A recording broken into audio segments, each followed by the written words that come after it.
అందరికీ నమస్కారం. డబ్బులు లేక నరకం చూస్తున్నారా? అయితే ఈ చిన్న పని చేయండి. అఖండ రాజయోగం 100% మీకు వచ్చి చేరుతుంది. డబ్బు సమస్యలతో బాధపడేవారు మనలో చాలా మందే ఉంటారు. కొందరికి ఎంత సంపాదించినా ఎంత కష్టపడినా కూడా వారి దగ్గర రూపాయి కూడా నిలవదు. అలాంటి వారు జ్యోతిష శాస్త్రపరంగా కొన్ని శక్తివంతమైన పరిహారాలను పాటిస్తే మీకున్న డబ్బు సమస్యలన్నీ తొలగిపోయి లక్ష్మీ కటాక్షం లభిస్తుంది. ఉదయాన్నే నిద్ర లేవగానే ప్రతి ఒక్కరూ ఒక శక్తివంతమైన మంత్రాన్ని జపిస్తే మీపై ఎల్లవేళలా దేవుని ఆశీర్వాదాలు ఉంటాయి. ఆ మంత్రం ఏమిటంటే, కరాగ్రే వసతే లక్ష్మి, కరమధ్యే సరస్వతి, కరమూలేత్ గోవిందః, ప్రభాతే కరదర్శనం. రోజు ఉదయం ఈ చిన్న మంత్రం జపిస్తే చాలు, మీ జీవితంలో ఎటువంటి కష్టాలు లేకుండా ఉంటాయి. ఈ మంత్రాన్ని మీ మనసులో అనుకొని మీ అరచేతులను చూసుకోవాలి. మన అరచేయి పై భాగంలో లక్ష్మీదేవి కొలువై ఉంటుంది, మధ్య భాగంలో సరస్వతీదేవి, అలాగే చివరి భాగంలో గౌరీదేవి కొలువై ఉంటారు. కాబట్టి పైన చెప్పిన మంత్రాన్ని చదివి మీ 2 చేతులు కళ్ళకు అద్దుకొని నిద్ర లెగిస్తే చాలా మంచిది. మీ ఇంట్లో ఎర్ర చీమలు ఉంటే ఇది అస్సలు మంచిది కాదు. ఇంట్లో అకస్మాత్తుగా ఎర్రటి చీమలు కనిపించడం మీరు డబ్బు కోల్పోతారనడానికి సంకేతం. కాబట్టి మీ ఇంట్లో ఎర్రటి చీమలు పదే పదే కనిపిస్తే డబ్బు విషయాలలో జాగ్రత్తగా ఉండాలి. ఇంట్లోకి ఎర్రటి చీమలు రాకుండా జాగ్రత్తలు తీసుకోవాలి. సాధారణంగా చాలా మంది తమ ఇళ్లలో తీగ మొక్కలను పెంచుతారు, కానీ మన ఇంటి ముందు మాత్రం తీగజాతి మొక్కలు అస్సలు ఉండకూడదు. ఇంటి ముందు ఈ మొక్కలు ఉంటే మీరు ఉన్నత స్థాయికి ఎదగలేరు. ఎల్లప్పుడూ డబ్బు సమస్యలు వెంటాడుతాయి. బాగా అప్పులు ఉన్నవారు నానబెట్టిన కందులను గోమాతకు తినిపించాలి. దీంతో రుణ విముక్తి చెందుతారు. గోమాతకు అరటి పండ్లు తినిపిస్తే మీరు ఉన్నత పదవి పొందుతారు. సమాజంలో పలుకుబడి పెరుగుతుంది. సంతానం కోసం వేచి చూస్తున్న వారు గోమాతకు వంకాయలను తినిపిస్తే ఫలితం ఉంటుంది.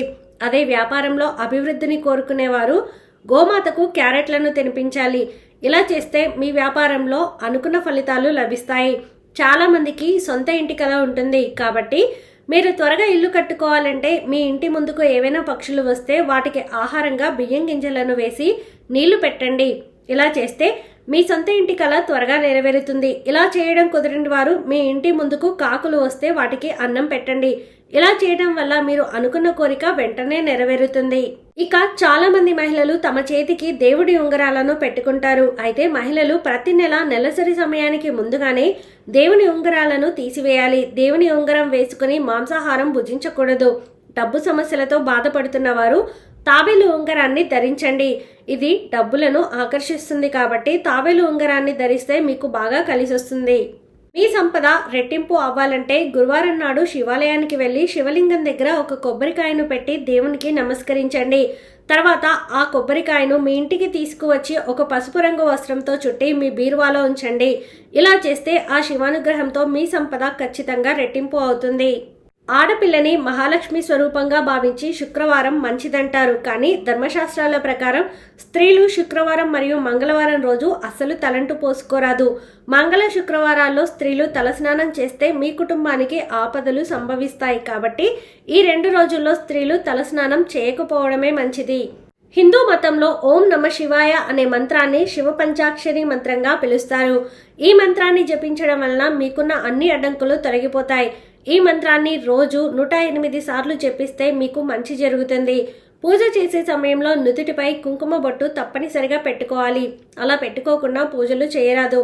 ఈ విషయాన్ని తప్పనిసరిగా గుర్తుంచుకోవాలి. ఎప్పుడూ కూడా నిలబడి పూజ చేయకూడదు. చక్కగా పూజ కూర్చొని చేసుకోవాలి. ఆర్థిక సమస్యలతో బాగా ఇబ్బంది పడుతున్న వారు ఆ ఇబ్బందుల నుండి బయటపడడానికి ఆదివారం రోజున స్నానం చేసి ఒక చెంబుడు నీళ్లను తీసుకుని అందులో చిటికెడు కుంకుమను కలిపి సూర్యభగవానుడికి ఆజ్ఞాన్ని సమర్పించాలి. ప్రతి ఆదివారం ఇలా చేసి చూడండి, మీ కష్టాలన్నీ తొలగిపోతాయి. శనివారం రోజు వెంకటేశ్వర స్వామికి ముద్ద కర్పూరంతో హారతి ఇస్తే మీరు కోరుకున్న కోరికలన్నీ త్వరగా నెరవేరుతాయి. అలాగే మీ పూజ గదిలో ఒక గ్లాసు నిండా నీళ్లు పోసి అందులో కొద్దిగా కర్పూరాన్ని వేసి అమ్మవారు పటానికి ఎదురుగా ఉంచండి. ఈ నీటిని 2 రోజులకు ఒకసారి మారుస్తూ ఉండాలి. ఈ విధంగా చేయడం ద్వారా మీకు అష్టైశ్వర్యాలు కలుగుతాయి. మీ పూజ గదిలో ఉన్న లక్ష్మీదేవి చిత్రపటంలో లక్ష్మీదేవి నిలబడి ఉండకూడదు. నిలబడిన లక్ష్మీదేవి మీ ఇంట్లో ఎక్కువ కాలం ఉండదు. ఇలాంటి విగ్రహానికి పూజించిన వారికి ఎటువంటి పుణ్య ఫలితం దక్కదని వాస్తుశాస్త్ర నిపుణులు హెచ్చరిస్తున్నారు.